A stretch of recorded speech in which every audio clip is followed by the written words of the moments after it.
জামাতে নামাজের পড়তে গেলে আমাদের আরেকটা ভুল হয়, সেটা হলো অনেকেই যখন জামাত শুরু হয়ে যায় তখন একামত শুরু হয়ে গেছে, জামাত দাঁড়ায় গেছে, তো জামাতে সামিল হওয়ার জন্য, আয়সা জামাত ধরার জন্য দৌড় দেয়। আসেন না অনেকে? একটু দৌড়ায়, জোর করে হাঁটে তারপরে আসে, তাড়াহুড়া করে হাঁটা অথবা দৌড়ায় আসে। আসেন না অনেকে? আমরা অনেক সময় এরকম করি না? এই কাজটা কি সঠিক না ভুল? জি, সঠিক না? সবাই বলতেছেন ভুল। কেন ভুল? এই কাজটা খারাপ কেন? এই কাজটা খারাপ কেন হবে? এই কাজটা তো আপনার ভালো কাজের প্রতি প্রতিযোগিতা, ভালো কাজের প্রতি তার আগ্রহ বোঝাচ্ছে। আল্লাহ তাআলা তো ভালো কাজের প্রতি মানুষকে আগ্রহ প্রকাশ করতে বলছেন, ফাস্তাবিকুল খায়রাত, ভালো কাজের প্রতিযোগিতা করতে বলছেন। সে যে দৌড় দিচ্ছে, এ তো আল্লাহর দিকে দৌড় দিচ্ছে। সে খারাপ কেন বললেন আপনারা? হ্যাঁ, আচ্ছা, এই ব্যাপারে একমত কিনা যে সে যে দৌড়ায় আসছে, এ বেচারা নামাজের প্রতি তার আগ্রহের কারণে, জামাতের সাথে আগ্রহের কারণে সে দৌড়ায় আসছে? এই কথাটা ঠিক না বেঠিক? বেঠিক। জি, যদি তার ভিতরে জামাতের আসলে আগ্রহ থাকতো, সে তো আগেই গিয়ে আইসা বসে থাকতো। কথা বুঝেন নাই? শেষে দৌড়াদৌড়ি করার আলামত হলো ঢিলা। সে জামাতের ব্যাপারে ঢিল দিচ্ছে, সিরিয়াস না, ঠিক কি না?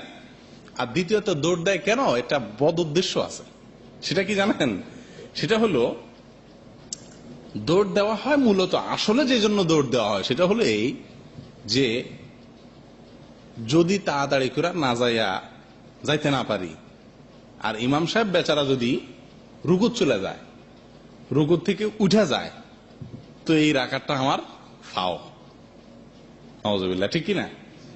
এই একটা চিন্তা কাজ করে না? বিশেষ করে রুকুতে থাকলে বেশি জোরে দৌড় দেওয়া হয় নাকি? রুকুতে থাকলে দৌড়টা একটু জোরে আসে না কেন?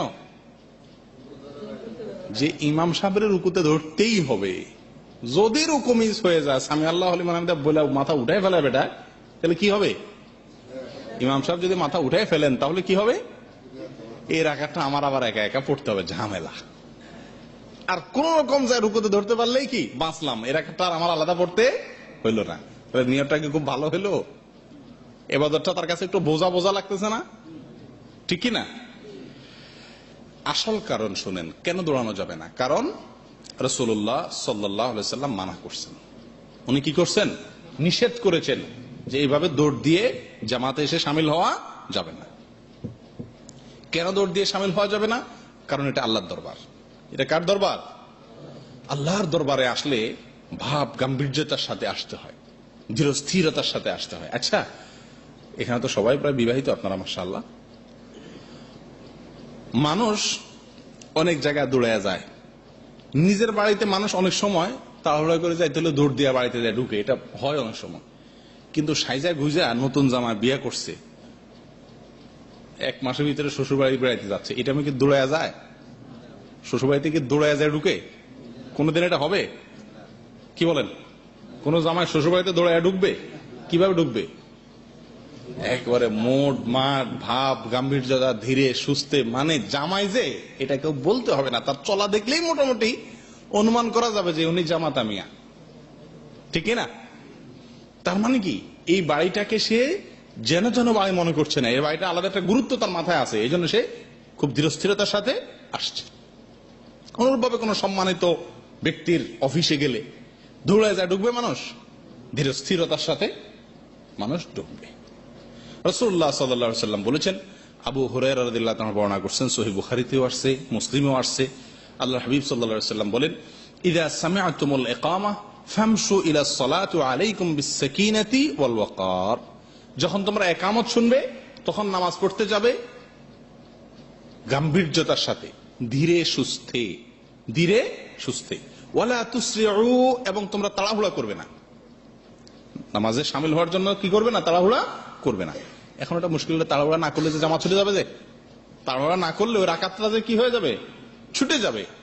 তো সে বিষয়ে আল্লাহ রাসূল সাল্লাল্লাহু আলাইহি ওয়াসাল্লাম বলেন, ফামা আদরাকতুম ফাসাল্লু, দেরিতে আস্তে আস্তে যাওয়ার কারণে যদি এক দুই রাকাত ছুটে যায়, যেটুকু পাও এটুকু পড়ো।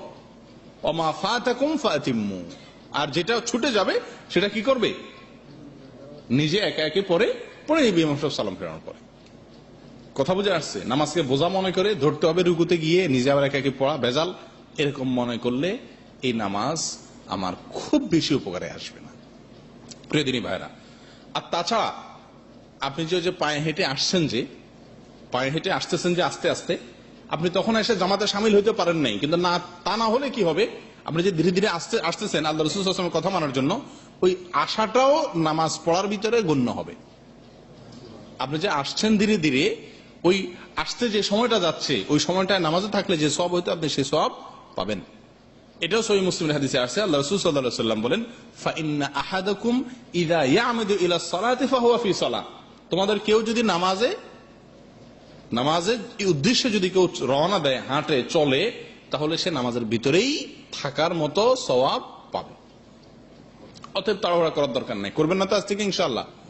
কেউ বেশি জোরে দৌড় দিলে তার রাস্তায় করে থামা দিবেন, বুঝে আসছে কথা? বেশি জোরে ধরবেন না, আবার মায়ের খাবেন কিন্তু। নামাজে যাচ্ছে, এটা মাথা গরম থাকবে। যাই হোক, তাহলে এই জিনিসটা আমাদের অনেকের হয় কি হয় না, একটু দৌড়াদৌড়ি, হুড়াহুড়ি, এই জিনিসটা যেন না হয়।